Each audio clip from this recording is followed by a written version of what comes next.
Welcome to my channel happy Riya. Normal delivery को लेकर चिंतित है तो ये वीडियो आपके लिए ही है। देखते रहिए ये वीडियो अंत तक, आपके सारे डाउट क्लियर हो जाएगा। 4 मंथ्स पहले मेरे नॉर्मल डिलीवरी हुई है and I have a baby boy.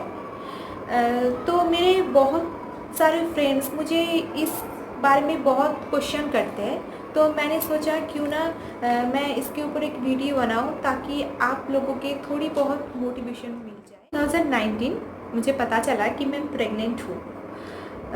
So I was very happy and going to meet gynaecologist. जब मैं डॉक्टर के पास गई तो उन्होंने मुझे कुछ कॉमन टेस्ट के लिए बोला। रिपोर्ट आने के बाद मुझे पता चला कि प्रेगनेंसी के दौरान कुछ हार्मोनल चेंजेस होता है, तो वो चेंजेस मेरे लिए बहुत ज़्यादा था, इसीलिए मेरा थायराइड और शुगर का पैरामीटर थोड़ा हाई था। तो मेरा तो बहुत टेंशन हो गया, लेकिन डॉक्टर ने बोला कि टेंशन लेने के लिए कोई बात नहीं है, मैक्सिमम केसेस में ऐसे होता है, आफ्टर डिलीवरी सब ठीक हो जाएगा। तो डॉक्टर के बात सुनकर मुझे थोड़ा सुकून मिले। तो घर आने के बाद मेरा 16 मई को हम लोगों का घर जाने का टिकट था, वो प्री प्लान था। लेकिन ये न्यूज़ सुनने के बाद हम कैसे घर जाए, इसमें थोड़ा मतलब डॉक्टर के साथ हम कंसल्ट किया, तो डॉक्टर ने बोला कि अभी फर्स्ट ट्राइमेस्टर बहुत क्रूशियल टाइम होता है, तो अभी ट्रैवल करना मतलब अवॉइड करना ही सही रहेगा, बाकी सब आपके ऊपर है। तो ये बोलने के बाद हम दोनों ने डिसाइड किया कि नहीं, डॉक्टर के बात ही सुनेंगे, हम घर जाना कैंसिल कर। मैं जब घर गए थे मुझे तो बहुत खुशी हो रही थी कि बहुत दिन बाद हम घर जा रहे। तो हम पहले दीदी के घर गए थे दुर्गापुर, उधर 2 दिन रुके थे। दो दिन में बहुत मतलब बहुत मतलब मंडप पे गए, शॉपिंग किए, खाना दाना, मतलब बहुत सारे मौज मस्ती किए थे वो 2 दिन में। फिर हम घर गए थे, तो घर दुर्गा पूजा भी मतलब बहुत मस्ती किए दुर्गा पूजा के टाइम भी। फिर दुर्गा पूजा के होने के बाद हम वापस चले आए इधर। ऐसे करते करते मेरा सेकेंड ट्राइमेस्टर भी स्मूथली मतलब चले गए। उसके बाद मेरा जब 8 मंथ्स हो गया, तो 8 मंथ्स के शुरू में मतलब मेरा भी बहुत टेंशन होना स्टार्ट हो गया, क्योंकि जब जितने दिन मतलब आ रहे सामने उतनी ज़्यादा टेंशन हो रही थी मुझे, क्योंकि टेंशन तो होता है। मुझे पहले से था कि मेरा नॉर्मल डिलीवरी होगी, लेकिन सब कुछ सुनने के बाद मतलब सब मैं पूछती थी, बहुत सारे मेरे फ्रेंड्स हैं, तो उन्होंने अपने एक्सपीरियंस सब शेयर करती थी कि इसमें मतलब नहीं कर पाएगी तो बहुत पेनफुल है। पहले का ज़माना अलग था, अब तो इस ज़माने में कौन करता है नॉर्मल डिलीवरी, अभी सी सेक्शन में तो तुझे कुछ पता भी नहीं चलेगा। तो ऐसे सब बोलते थे, तो मेरा जो डर था मतलब मुझे भी एक टाइम पे ऐसा लग रहा था कि नहीं, मैं नहीं कर पाऊँगी नॉर्मल डिलीवरी। मतलब एक ये सब सुनते सुनते एक साइकोलॉजिकली एक मतलब माइंड में सेटअप हो जाते हैं ना कि ठीक है, चलो छोड़ देते हैं, मैं भी सी सेक्शन में करवाऊँगी मेरा डिलीवरी। लेकिन मैं जब डॉक्टर के पास गई तो उन्होंने मुझे बहुत अच्छे से काउंसलिंग किया, एंड उन्होंने बताया कि मेरा जो पोजीशन है वो बहुत अच्छा है, नॉर्मल डिलीवरी के लिए एकदम सही है। तो मैं नॉर्मल डिलीवरी के लिए ट्राई करूँ। तो डॉक्टर ने इतने अच्छे से समझाया था मुझे, तो वो डॉक्टर के बात सुनने के बाद मुझे लग रहा है कि नहीं, मैं कर पाऊँगी, एटलीस्ट ट्राई मैं करूँगी एक बार नॉर्मल डिलीवरी के लिए। बाकी अगर कुछ प्रॉब्लम हो जाए तो डॉक्टर तो है ही।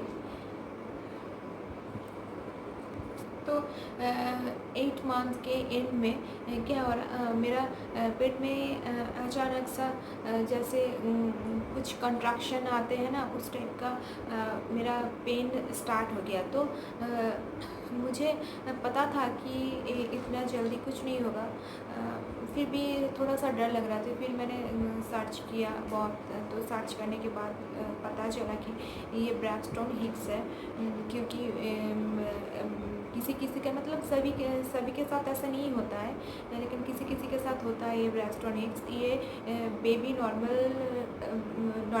डिलीवरी होने के लिए बेबी तैयार है, और वो इसीलिए अपने शरीर को मतलब उसी तरह से बॉडी को एडजस्ट कर रहे हैं।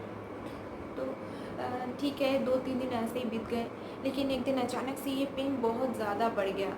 तो घर पे रहा नहीं गया, मैं डॉक्टर के पास गई, तो डॉक्टर ने सेम चीज़ बोला कि ये नॉर्मल चीज़ है, ब्रेस्टोनिक्स है। तो इसका मतलब है आप मतलब कुछ ही दिनों में 15-20 दिन में आपकी डिलीवरी हो जाएगी, ये ठीक है। तो गए हम, तो उन्होंने बोला कि अब मेरा शुगर थोड़ा हाई था, तो मैं मेटफॉर्मिन ले रही थी, तो इसीलिए उन्होंने बोला कि मेरा डिलीवरी 38 वीक्स में करवा देंगे वो, अगर चाहे पेन हो या ना हो।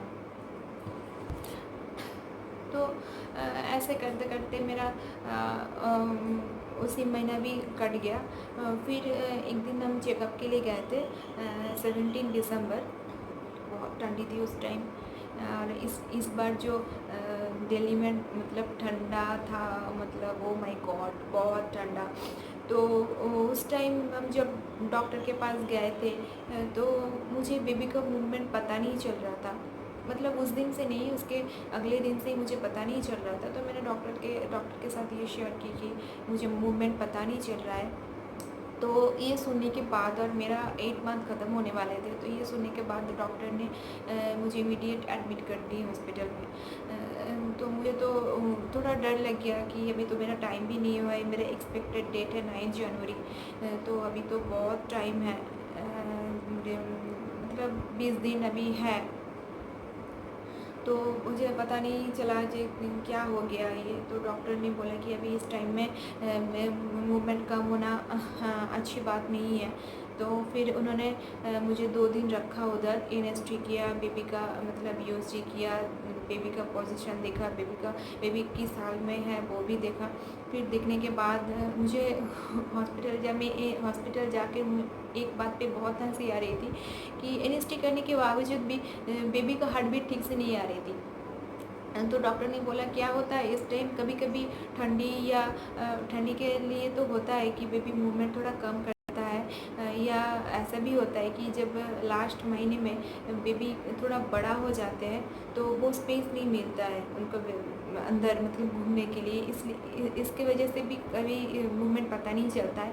तो मेरे साथ जो हुआ था वो कुछ अलग था, मुझे इतना हंसी आई थी। मेरा बेबी सो रहा था अंदर, मतलब ये मुझे पता नहीं था कि सोता है, ये तो पता था, लेकिन इतना सोता है कि कुछ पता ही नहीं था। फिर बाहर से डॉक्टर ने मतलब ऐसे घंटा बजाया एक थाली पे, एक मतलब ढंग ढंग करके, तो वो सुनकर बेबी ने मूवमेंट किया।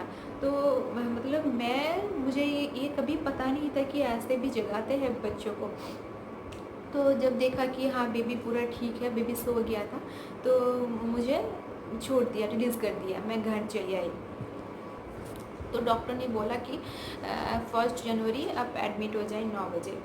तो घर आने के बाद एक टेंशन तो रहता ही है कि अभी मतलब टाइम आ गए हैं, क्या होगा क्या नहीं होगा, कैसे होगा। और मेरा टेंशन इसलिए थोड़ा ज़्यादा था कि मैं एक बार पहले मतलब हॉस्पिटल से वापस आ गई, तो इसलिए मुझे पता था कि मतलब उधर सिचुएशन कैसा है, तो इसलिए मेरा टेंशन थोड़ा इसलिए ज़्यादा था। तो घर आने के बाद मैंने सोचा कि और कुछ ही दिन में तो मैं बिज़ी हो जाऊंगी, तो क्यों ना ये 10 दिन को हम अच्छे से एंजॉय किए। तो बाहर तो नहीं जा सकती उस टाइम में, तो घर पे ही थोड़ा बहुत मतलब खाना, मुझे उस टाइम खाने का बहुत शौक़ था, मतलब बहुत सारे खाना खाने का मन कर रहा था। तो इसलिए मैं बहुत सारी बाहर से घर पे बनाए, बाहर से ऑर्डर किया, बहुत सारे खाना खाया, घर पे मौज मस्ती किए बहुत सारे। फिर हम 31 को सेलिब्रेट किया। फिर 1 तारीख सुबह हम हॉस्पिटल एडमिट हो गए 9 बजे। तो हॉस्पिटल जाने के बाद डॉक्टर ने मुझे सब टेस्ट किया, रिपोर्ट, तो मेरा नेगेटिव ब्लड ग्रुप है, तो मुझे ब्लड के लिए भी बोला कि ब्लड रेडी रखें, अगर कोई ज़रूरत है तो तो मैं और मेरे हस्बैंड गए थे साथ में। फिर डॉक्टर ने मुझे बोला कि रिया, आपको तो पेन नहीं है, तो हम आर्टिफिशियल पेन देंगे, मतलब इंजेक्शन दे के पेन रहेंगे, फिर आप रात में रेडी रहना। तो मैं फिर मुझे रात में ले गए। 10 बजे करीब मुझे इंजेक्शन दिया था। तो क्या हुआ, इंजेक्शन देने के बाद मेरा कुछ भी नहीं हुआ, मतलब पेन नहीं हुआ मेरा। तो डॉक्टर भी मतलब ये हो गए कि इंजेक्शन देने के बाद भी पेन नहीं उठ रहा है। तो डॉक्टर ने क्या किया, डॉक्टर ने बोला कि फिर उन्होंने मेरा बेबी का पोजीशन देखा, तो बोला जी ठीक है, हम 4 बजे और एक बार इंजेक्शन देंगे। तो हम तो सो गए क्योंकि मुझे बिल्कुल भी पेन नहीं था। तो डॉक्टर 4 बजे आए, फिर मुझे इंजेक्शन दिए, लेकिन सेकेंड टाइम भी मेरे साथ वैसा ही हुआ। मुझे कुछ भी पेन था, मुझे पता ही नहीं चला। लेकिन क्या है ना, वो जो इंटरनल कुछ असेसमेंट होता है ना, वो बहुत पेनफुल होता है। मेरा तो वही ज़्यादा पेनफुल लगा, लेकिन क्या करें, वो तो करना ही है। तो डॉक्टर ने देखा कि मैं सुबह तक भी मेरा थोड़ी सी भी पेन नहीं थी, तो डॉक्टर ने बोला कि आज के लिए मैं तुम्हें दिन में रेस्ट करो, फिर हम रात को और एक बार इंडक्शन ट्राई करेंगे, क्योंकि हम मैक्सिमम 3 से 4 बार इंडक्शन देते हैं, उसके बाद नहीं देते। फिर 3 तारीख को सुबह तुम्हारी सीजरियन डिलीवरी करना पड़ेगा। तो मैंने सोचा क्यों ना और एक दिन भी देख लेते हैं। तो सेम 2 तारीख रात 9:30 या 10 बजे करीब मुझे और एक थर्ड टाइम इंडक्शन दिया डॉक्टर ने, लेकिन सेम उसी टाइम भी मेरा कुछ भी पेन नहीं था। फिर डॉक्टर ने भी मतलब ये हो गया कि पेन क्यों पेन नहीं आ रहा है। फिर उन्होंने मेरा सर्विक्स एरिया चेक किया, तो ठीक वो 1 सेंटीमीटर ही था, कुछ उसमें भी बदलाव नहीं है। तो फिर मैंने डॉक्टर को बोला कि अब मुझे डर लगने लगा था कि 3 बार मैंने ट्राई किया। तो मैंने डॉक्टर को बोला कि डॉक्टर आप 3 बार हो गया, तो आप मेरा सिज़ेरियन डिलीवरी करवा दीजिए, क्योंकि तो डॉक्टर ने बोला नहीं बेटा, हम 3 बार ट्राई किए और एक बार 4 बजे ट्राई करेंगे, अच्छा है, नहीं तो हम तो सुबह में डिलीवरी करवा देंगे, मतलब चाहे कुछ भी हो 3 तारीख ही आपका बेबी आपके पास आएगा। तो ठीक है, मैंने भी डॉक्टर के साथ कोऑपरेट किया। तो फिर हम सो गए, लेकिन 3:30 बजे के टाइम मुझे ना थोड़ा सा पेन हो रही थी। वैसा कुछ ज़्यादा पेन नहीं था, हल्का सा, जैसे हम लोगों के मंथली जो पेन होता है वो उसी टाइप का पेन हो रहा था। तो मुझे लगा कि मैंने पहले जैसे सुना था कि बहुत ज़्यादा लेबर पेन बहुत ज़्यादा होता है, तो मेरा पेन मतलब उस टाइप का नहीं था, थोड़ा सा हल्का था। तो मुझे लगा ये लेबर पेन नहीं हो सकता है, ये जो मेरा इंजेक्शन दिया था उसी के लिए कुछ पेन हो रहा है। तो मैंने कुछ नहीं बोला, फिर ऐसे ही सो गए। लेकिन 15-20 मिनट बाद मैं देख रही हूँ वो पेन धीरे धीरे बढ़ रहा है, ज़्यादा नहीं है, फिर भी उससे थोड़ा ज़्यादा पेन हो रहा है। तो मैंने फिर डॉक्टर को बोला कि डॉक्टर मेरा थोड़ा सा पेन स्टार्ट हो गया और मेरा ब्लीडिंग भी स्टार्ट हो गया है। तो डॉक्टर ने बोला कि ये तो बहुत अच्छी मतलब बात है, अगर पेन हो गया और ब्लीडिंग भी हो रही है, और मेरा जो बेबी का पोजीशन था तो वो बहुत सही पोजीशन था, मतलब बेबी का हेड पूरा नीचे ही था। बाकी बहुत सारे ऐसे केसेस में ऐसे होता है कि बेबी का जो पोजीशन है वो थोड़ा अलग, मतलब ब्रीच पोजीशन में होता है, वो उसी केसेस में थोड़ा सी सेक्शन करना पड़ेगा ये बेबी के साथ।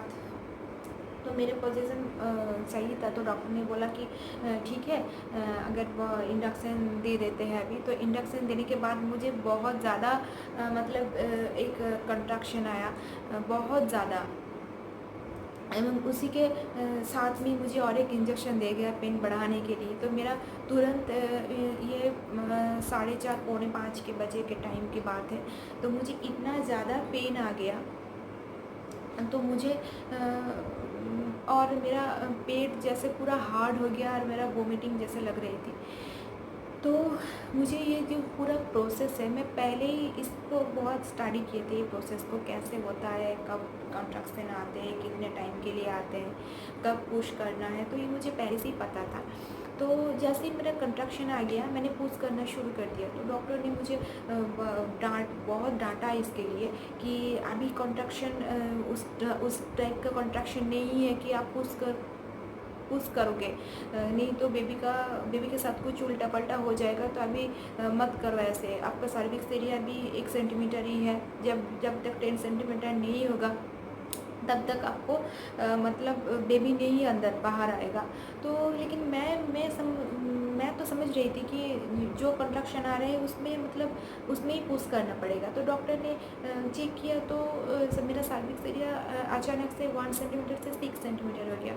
मतलब डॉक्टर भी मतलब चौंक गए, ये कैसे हो गया, मतलब इतनी जल्दी 1 सेंटीमीटर से 6 सेंटीमीटर कैसे हो गया। फिर मेरा जो कॉन्ट्रैक्शन आ रहे थे वो कंटिन्यू नहीं आ रहे थे, भी रुक रुक के आ रहे थे। और एक के 2 कॉन्ट्रैक्शन के बीच में 15-20 मिनट का गैप होता है। तो वो उसी गैप में मतलब बॉडी को रेस्ट देने में वो काफ़ी है। लेकिन हाँ, पेन तो थोड़ा ज़्यादा होता है, लेकिन उस टाइप का पेन भी नहीं है कि हम सहन नहीं कर पाएंगे। तो 6 बजे के करीब मेरा जो सर्विक्स एरिया था वो डॉक्टर बार बार चेक कर रहे थे, वो 10 सेंटीमीटर हो गया। 6, 10, 15 की बात है ये। तो डॉक्टर ने बोला, हाँ आप लेबर रूम में जाने का टाइम हो गया है आपके।